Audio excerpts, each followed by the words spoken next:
Hi hello welcome to Andhraprabha నేను సాయి. తెలంగాణలో BJP గడిచిన అసెంబ్లీ ఎన్నికల్లో పర్వాలేదనిపించేలా పర్ఫార్మెన్స్ చేసింది.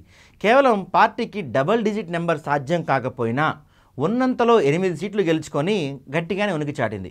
ప్రస్తుతం అందరి చూపు పార్లమెంట్ ఎన్నికల వైపు షిఫ్ట్ అయింది. ఎందుకంటే పార్లమెంట్ ఎన్నికలంటే జాతీయ పార్టీల పనితీరుమే జరుగుతాయి. ఆ విధంగా బీజేపీకి ఏమైనా కలిసి వస్తుందా అన్నది ఓ చర్చగా మారింది. ఇదిలా ఉంటే 2019 ఎన్నికల్లో బీజేపీ తెలంగాణలో అనూహ్యంగా 4 పార్లమెంట్ సీట్లు గెలుచుకుంది. దాంతో ఈసారి ఈ నెంబర్ను వీలైతే డబుల్ చేయాలని చూస్తుంది. అంటే గతసారి గెలిచిన 4 సీట్లకు తోడుగా మరో 4 సీట్లు గెలుచుకోవటం అన్నమాట.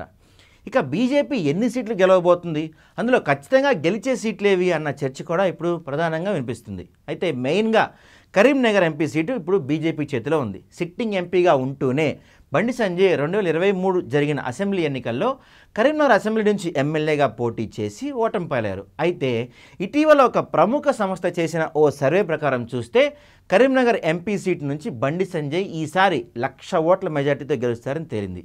1,00,000 ఓట్ల మెజార్టీ అంటే మామూలు విషయం కదని చెప్పొచ్చు. అది కూడా బీజేపీ అభ్యర్థికి ఈ రేంజ్లో మెజార్టీ అంటే కరీంనగర్ సీటు మీద బీజేపీ పట్టు బిగిసినట్టే అంటున్నారు విశ్లేషకులు.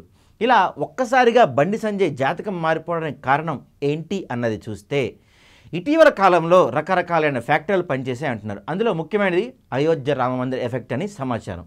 రామమందిరం అన్నది బలమైన హిందుత్వ సెంటిమెంట్గా మారిపోయింది. బీజేపీకి అది పాజిటివ్ వేవ్ క్రియేట్ అయ్యేలా చేస్తుందనే టాక్ గట్టిగా వినిపిస్తుంది. కరీంనగర్ ఎటు బీజేపీ సిట్టింగ్ సీట్ కాబట్టి ఆ ప్రభావం ఖచ్చితంగా బండి సంజయ్ గెలుపుపై ఉంటుందని విశ్లేషకులు వినిపిస్తున్నాయి.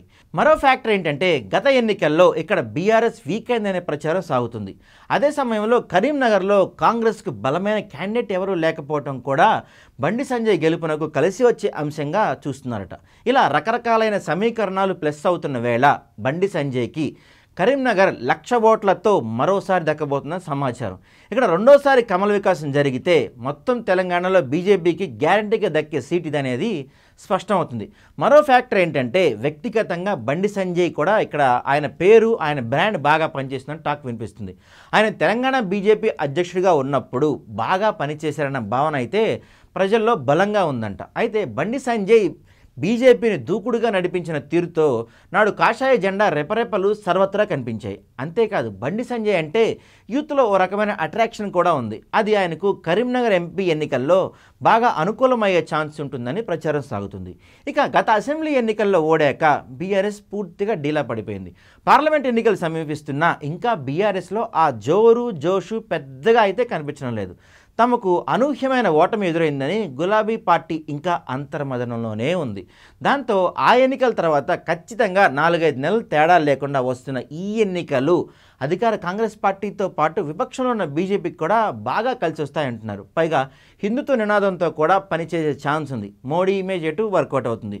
అన్నీ కలిసి కరీంనగర్ బండిదే అని చాటి చెప్పబోతున్నాయంటున్నారు రాజకీయ విశ్లేషకులు.